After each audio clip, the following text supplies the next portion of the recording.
जतीनजी, किरणजींनी मांडलेला विचार तुम्ही ऐकलात. रवीजींनी केलेले जे काही आक्षेप किंवा त्यांचा जो सिंहावलोकन त्यांनी संघाचं केलं ते जे मांडलं तेही तुम्ही ऐकलं.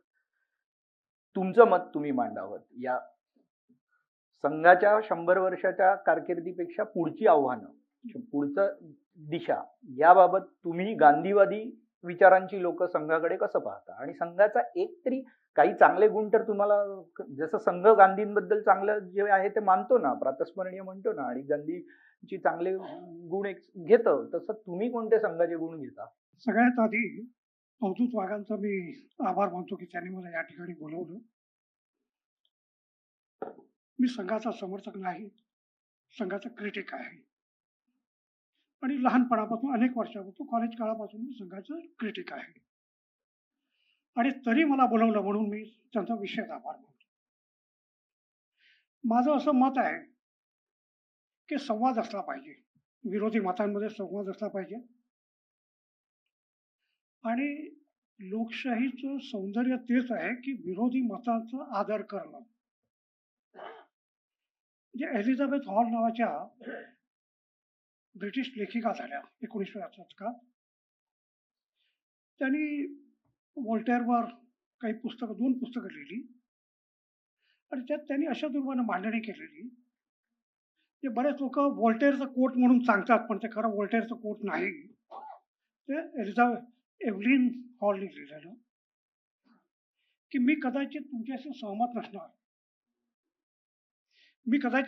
सहमत नसणार, पण तुम्हाला तुमचं मत मांडण्याचा अधिकार अबाधित राहावा यासाठी मी शेवटपर्यंत प्रयत्न करणार, अशा तत्वाने इव्हलिन हॉलनी लिहिलेलं. आणि ऑब्विसली ते व्होल्टेअरच्या संदर्भात लिहिलेलं आणि म्हणून प्रत्येक ह्याच्यात संवाद असला पाहिजे आणि संवादातूनच, वेगवेगळ्या मताच्या संवादातून एक नवीन अशा स्वरूपानं विचार जो आहे तो विकसित होत जातो, हे आपण लक्षात घेतलं पाहिजे. मला असं वाटतं की या ठिकाणी जे काय मांडण्यात आलं की माझे निश्चितच अनेक आक्षेप आहेत, अनेक संघाबद्दल आक्षेप आहेत. म्हणजे स्थापनेपासून, स्वातंत्र्य आंदोलनापासून, पाळणी, भूमिका, सगळ्याबद्दल आक्षेप. तो हा काही विषय नाही, पण त्यातही कधीतरी चर्चा व्हायला पाहिजे. कारण शेवटी आपण सगळ्यांनी ओपन माइंडनी जर विचार केला आणि आज त्याची अधिक आवश्यकता यासाठी आहे की आपण पाहतो की बांगलादेश, उदाहरण घेतलं बांगलादेशात, केरळ राज्य, केरळमध्ये ऑफ ऑल केरळचं मी सांगतो, एका उत्तराखंडच्या तरुण माणूस त्या ठिकाणी रोजगाराला गेलेला. लोकांनी त्याला तो बांगलादेशी आहे म्हणून मारून टाकलं. तो सांगत होता मी बांगलादेशी नाही, मी उत्तराखंडचा आहे, पण त्याला मारून टाकलं. म्हणजे कुठेतरी हा जो काही द्वेष जो काही पसरलेला आहे आणि तो आपल्याला सगळीकडे असतो. आता परवा पुण्यातल्या MIT मध्ये आपण पाहिलं, MIT मध्ये वेगवेगळ्या देशातले विद्यार्थी शिकतात. त्या ठिकाणी बांगलादेशी फूडचा एक स्टॉल होता, तो तोडण्यात आला. आणि हे अशा परिस्थितीत लक्षात घ्या की जेव्हा भारताचा प्रयत्न आहे की बांगलादेशी संबंध आपण चांगले परत करावे तारिक रहमान आल्यानंतर. मोहम्मद युनूसच्या काळात काय झालं आपल्याला सगळ्यांना माहिती आहे. मोहम्मद युनूसने बांगलादेशला पाकिस्तानच्या जवळ नेलेलं. खालेदा जिया जेव्हा वारल्या 30 डिसेंबरला, तेव्हा जयशंकर त्या ठिकाणी गेलेले आणि जयशंकर प्राईम मिनिस्टर पत्र घेऊन गेलेले.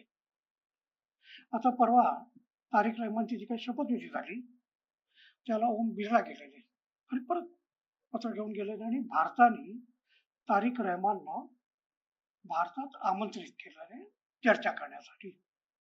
कारण अनेक प्रश्न आहेत, त्या सगळ्यावर जाणार आहे, भारत बांगलादेश व्यापार सगळं. पण हे सगळं जे काय होतंय, आपण काही गोष्टी लक्षात घेतल्या पाहिजे की आपल्याला बांगलादेशशी संबंध सुधारायचे. कारण भारत सरकारचं सुरुवातीपासून आणि 2014 नंतर लुक ईस्ट पॉलिसी आपण म्हणतो, पूर्वेकडे पहा हे धोरण एक आहे. आणि जर पूर्वेकडे पाहायचं असेल तर सगळ्यात महत्वाचं बांगलादेश आहे. थ्रू बांगलादेशच आपण सगळीकडे जाऊ शकतो. म्हणजे जे आशियान राष्ट्र आपण जिकडे म्हणतो, association of south east Asian nations, की ज्यात 10 राष्ट्र आहेत. त्यासाठी बांगलादेश महत्वाचा. आणि म्हणून मुस्तफिजुर रहमान या बांगलादेशी क्रिकेटरला IPL मध्ये कलकत्ता नाईट रायडर्स आहे. आणि एक लक्षात घ्या, BCCI एक लिस्ट तयार करते, त्या लिस्टमध्ये त्याचं नाव होतं. आणि BCCI जी लिस्ट तयार करते त्याला भारत सरकारची मान्यता असते. आणि म्हणून अशा स्वरूपाने जे काय होतं, एकूण जे काही द्वेष वगैरे जो काय, मी कदाचित तुमच्याशी समजते, तुम्ही माझ्याशी समजत होते, दॅट फाईन, ते असलंच पाहिजे. परंतु द्वेष करणं, विद्वेष करणं हे कुठेतरी थांबलं पाहिजे. मला असं वाटतं की संघाने हे कुठेतरी थांबवलं पाहिजे, की ज्या स्वरूपात आपण पाहतो बजरंग दल, विश्व हिंदू परिषदचं ॲग्रेशन जे आहे. आणि शेवटी पार्सनाचं 2-3 एकच उदाहरण देतो, मुंबईतलं आझाद मैदान. आझाद मैदानाचं आझाद स्वातंत्र्यात मोठी भूमिका राहिली. 1857च्या बंडात त्या ठिकाणी ब्रिटिशांनी 2 लोकांना तोफात उडवलं. त्यात एक होता हिंदू आणि एक होता मुसलमान. रेड फोर्ट ट्रायल, लाल किल्ला ट्रायल गाजलेली.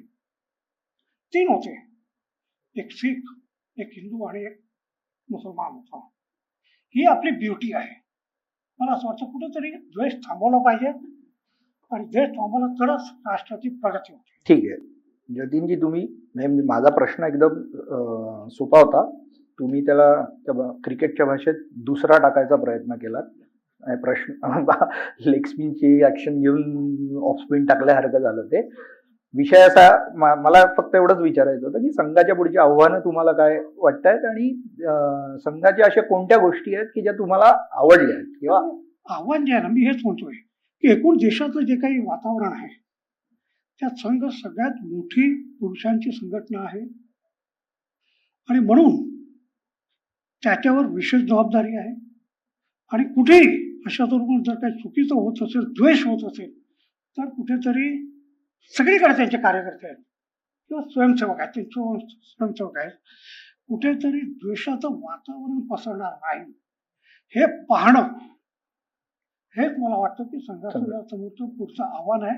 आणि त्या स्वरूपाने संघाने केलं पाहिजे.